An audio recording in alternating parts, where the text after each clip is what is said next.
અને હું આ મારો ધંધો માધવ ગેલારામજીની શેરી, દરબારગઢ ચોક, સોની બજાર, અને હું આ 12 વર્ષથી મારા ફોર્મનું નામ છે માણેક ગોલ્ડ કાસ્ટિંગ, અને હું આ 12 વર્ષથી આ બિઝનેસ કરું છું કાસ્ટિંગનો. અને અહીંયાથી મારે ત્યાંથી એક બંગાળી કારીગર જેમનું નામ છે અક્ષય બાવડી, જેને વિસ્તાર બતાવેલો છે કે તાડકેશ્વર એરિયા અને હુગલી ડિસ્ટ્રિક્ટ, પશ્ચિમ બંગાળ, અને જે અહીંયાથી સોનું લઈને જતો રહ્યો છે મારીનાથી. અને તેમને મેં એ ડિવિઝનમાં ફરિયાદ કરેલી છે. તે સર લોકોનો મને ફૂલ સપોર્ટ છે અને તે લોકો સારું કાર્ય પણ કરે છે.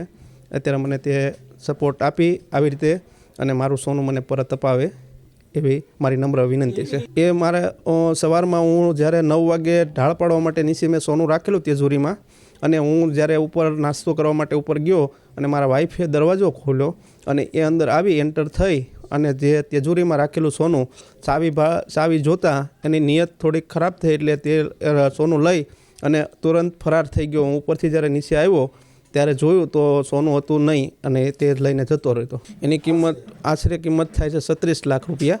270 ગ્રામ ફાઇન હતો. હા, મને આશા છે કે આ સર લોકોનો જે પોલીસ લોકો સ્ટાફ છે એનો મને ફૂલ સપોર્ટ છે અને તે લોકો પણ બાંયધરી સાથે આમ જણાવેલું છે કે અમે તમને પરત આપવા માટે પૂરેપૂરી મદદ કરશું અને અપાવી પણ દઈશું એમ.